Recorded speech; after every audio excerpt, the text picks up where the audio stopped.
Last week I injured myself, so that forced me to come into this week with a training plan that helps me recover from my injury while also still having me work on my endurance training that I've been doing for the past like 6 weeks. And I definitely say like I overcame that. I have such a strong hamstring now, while also having really good endurance training going on. I think I overall have much better endurance when it comes to overhang, as well as a good overall structure when it comes to strength training. I've gotten sore again, and I definitely want to. I'm excited to talk about all my results and what I did to overcome my hamstring injury. The training plan for endurance that I came up with in the end took 2 days to really figure out and come together, to understand what I need to do. But when it came to the second day of endurance training, which was on Friday, I, I think it worked out great, and it was one of the best endurance training sessions I've had in a while. It came from a continuous result of like multiple mishaps or multiple multiple occurrences that led me to have to change it. But with the final result, again, like it just was great, and I'm super excited to talk about this training plan because I think it could even apply to those who do not have a top rope gym or do not have top rope access. I think this is a really great way to do it, as specifically for training overhang endurance, because it's allows you to be very conscious of how you're moving and think a little bit harder about your movements so you're not constantly worried. For better context on what's going on for this week, as well as what I came into, what happened coming into this week, I injured myself. I already talked about that earlier, but I pulled my hamstring. So meaning I cannot climb hard like I used to. I can only climb very soft routes, but I don't want to do just soft routes. I want to be able to do high intensity still. For instance, for endurance training and strength training. So I had to do a training plan that focuses on not injuring myself, but still going really hard on the workouts, so that I'm not losing anything or anything else. And when coming into this week, I had to have a plan already set and already ready. So I rested for a full week. I didn't try to push myself before then. I wanted to make sure I come in rested. And then when I came into the workout again starting Wednesday, so now instead of starting on Monday, I could usually do it start on Wednesday just to make sure I got that full week of rest. I had to go into it with ideas for 3 days of endurance training as well as 2 days of strength training. I decided to get rid of the at-home workouts because those, as well as the running, because I don't want to pull my hamstring again while running, nor really force my shin splints or whatever that I'm having right now. As well as for the strength training, I don't want to overdo my body in other areas where my hamstring should be recovering mostly. So going into this week, I planned those days out. I now have 3 days on the spray wall for endurance training, or the kilter board if it's free. Apparently that one was the best, which I'll talk about later. And then for the strength training, I also do spray wall campus board workouts. So I'm going to talk about how those sessions went later. The first one I'm going to talk about for my sessions is the session I had on Friday, which is my second day of endurance training.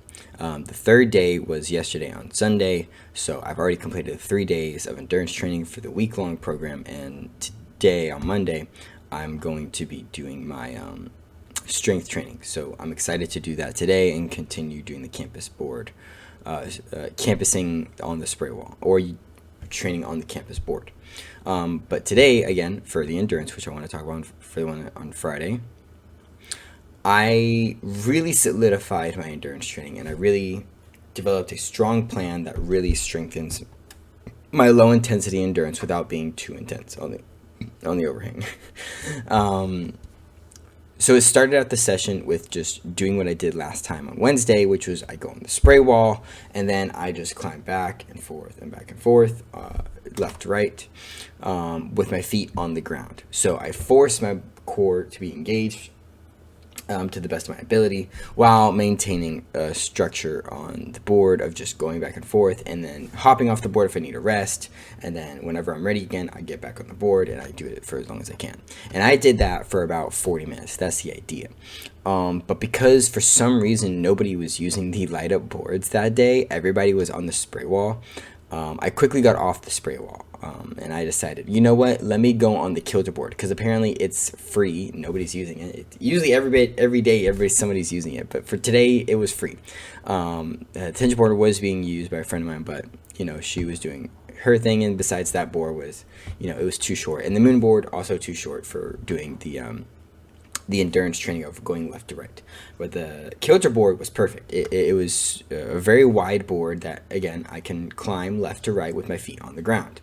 And honestly, the holds were so good, and there was a better way to say it would be that there were so many good holds that it allowed me to be specific in which holds I was holding, to focus on my low intensity endurance training, as well as strengthen my crimp endurance, which was great. I was super happy to do that, because on the spray wall there was just too many holds that I couldn't use because the angle was bad.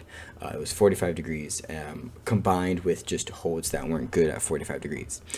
There were so many of those, so many slopers I couldn't really hold. Maybe like 2 I could use, and many others I could not, as well as the crimp holds just weren't that good either. A lot of them were like 10 millimeters, and not even like in cut. They were just almost like a slopey crimp. There were not any good holds, especially for the training I was doing. So when I moved to the kilter, I could definitely see the change. I could see the improvements already. But I noticed when I was cheering on my friend that was on the tension board that I saw that there was 3 long brushes that I could use to further engage my core. So what I did, I'll show a video of it now, of what I did and what I ended up doing for the rest of the session of the 40 minutes I was climbing.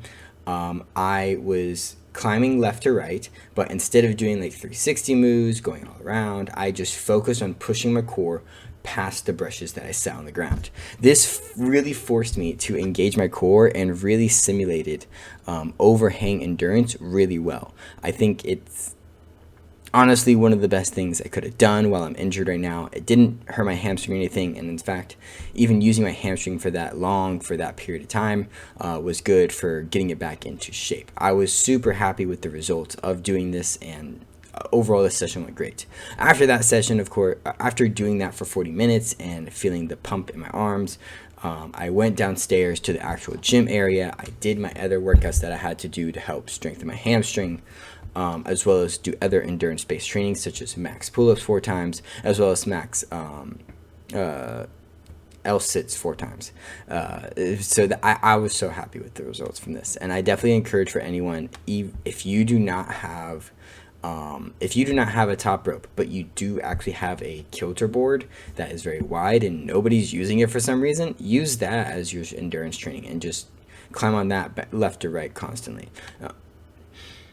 I think it was great. I think I encourage others to do it easily, because getting that type of endurance without a buddy to climb with, I think is perfect. And in my case, I was injured, so if for some reason you are also in a hamstring injury, there you go. Just do that. I think that is the best way to train endurance training with a very high intensity without being on a rope.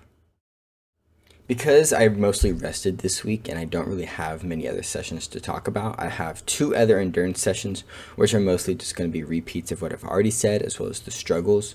I do actually have only one session where it's strength training, which I'm going to talk about. That session was all about forcing my body to be engaged and do strength-based training while I was injured. So the only way I could do that is to do high intensity routes without using my all legs is to campus. So I ended up creating campus routes on the spray wall. I created 3 projects that I'm working on. I ended up only with 2 actually, I think, that I really solidified, and there's one other one I need to continue to work on. So one of them is a compression slopey route, which I'll have displayed. I basically completed it, but I'm going to take off some holds as well as change the direction I'm going to increase the intensity to continue training what the point is of this route, which is compressions. This whole route is meant to train your compression strength, so that you know, have strong compressions. That's really it. That's all this session, all this route is supposed to do, is just really train your compression strength. And the first couple moves are really, really good at that. And when you hold the blue and purple hold together, that is really, really strong, and it really helps me with the area where my compression strength is really weak, which is holding very close point together at the end, like far away. I'm really, really bad at holding that compression strength. I'm trying to do cable flies to help with that on my strength training days, and it seems to be going well because I'm doing a pyramid structure of the reps, in which I start with 20 reps, then I go to 12 reps, then I go to 8 reps, then I go to 6 reps, all max intensity. If I can do more reps than not the 20 stays at 20, that's more of a warm-up, but if I can do more than 12 reps with the intensity, I'm going to do more reps, more than 12 reps. Same for 8, same for 6, and then I have to do 20 reps again at the end. Not max intensity, but max reps. So the first one's only one that's limited, and that helps a lot with my compression strength as well. The other route I created, which I'll show now, is the crimp based one, which is very similar to like a campus board.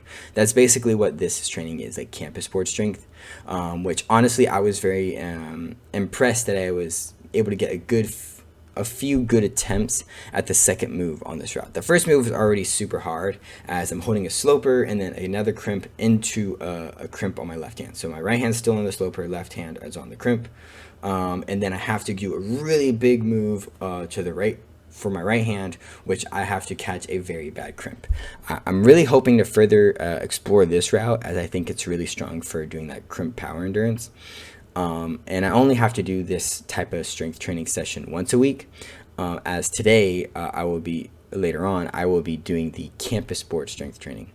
For the campus board strength training, it's just doing a bunch of stuff really. It's not just campus board. It's going to be weighted pull-ups, actually one arm assisted pull-ups, levers, lock-offs, offset pull-ups, as well as hangboard training right before then. But after my hangboard training, I go straight to the campus board, and then I do the rest of the stuff I mentioned earlier, which will be a different type of strength training than before, which funny enough all includes, of course, no legs. All that training includes no legs, which is great. It lets my leg rest as I do my hamstring training on my endurance days. So for my strength training day on Thursday, I think that went great. I definitely got a lot of what I wanted from the campus spray wall routes I did, and I definitely came back home into the Friday session sore, specifically on my lats. My lats are very sore because I was practicing, of course, throwing myself, and I definitely am happy with the results. This week really taught me that there are ways to do training without doing it directly, I guess you could say. So for instance, in the endurance training, I can still train low intensity endurance without ropes, and also without just going on random boulders multiple times over a period of time. The better way, obviously, now, as I've discussed, is just go on the spray wall, go on the campus, go on the kilter board. Those are two great areas to work on, and just go back and forth. And you can do low intensity endurance training with your feet on the floor. And if you want to increase the intensity, do what I did with the brushes. Put the brushes far out, close to the base of the wall, for whatever degrees you have, and try to engage your core more. Honestly, and that will also increase the intensity on your arms. Your finger strength is going to get better because you're holding really high weights over a long period of time, because your core is so far forward. There's more weight on your arms. That's another thing that's great about that workout. So, and same thing for the strength training. I found a workaround to do high intensity strength training for my arms and for my fingers, and my wrists, without using my legs. I did campus spray wall, and I think that was awesome, and I encourage other people to do it and see that, yes, you can do other ways you can prioritize specific training without having the most direct source of it, such as ropes in this case, or without feet in this case. You can do that type of strength training, which made me very excited to go and talk about this week, because I want to show others that you can do the training. There are ways to do the training. It's not as direct as just climbing the wall. And in fact, sometimes prioritizing specific movements off the wall is really good. So instead of just doing boulders and just increasing the intensity of the boulders, if you are going to do that, do overhang, by the way, just do overhang, as that builds the most strength. And if you need a train technique, do slab. But besides that, besides just doing boulders, you can prioritize specific training. So in my case, I'm going to do campus sport today to increase my strength training and have better power overall. And for my endurance, I'm doing the campus sport, like I mentioned. So definitely taking that and going to put that into my future sessions, as I do think this shows that there is always a way. Notes for the next week, I am going to be trying to do more on the wall work again, such as ropes, as well as bouldering on Wednesday. I think by that time I will have strong enough hamstrings and my hamstrings will be recovered enough to where it is safe to get back on the boulders and the top rope. Luckily, Wednesday will just be top rope, so no high intensity movements should be done. It should just be very simple overall. But we'll see how that goes. Other than that, I will be taking my lesson of there is always a way to train. So in the case, for instance, my buddy no longer is able to climb, I will do the things I did today that really worked well. Or I can hop on auto belay and do up, down, ups. There's always a way to do training, is basically what I'm trying to say. Yeah, I'm excited for the next week. Again, I'm going to be trying to do boulders and actual rock climbing on Wednesday. Also, guys, one last thing. Apparently, I'm an affiliate with Karma AA. I did an application through their website, and apparently I was approved. So if you want to support me further, all you have to do is go check out the link in the description or on my YouTube page for karmaaa.com/the Jolly Climber, and apparently you get a discount plus a portion of the money goes to me. I had no idea that you can do this, and I had no idea it would be approved. So if you want to buy any merch or want to support me in any way, apparently that's the way. I appreciate y'all, and leave a like and subscribe if you want to see more content. Thank you.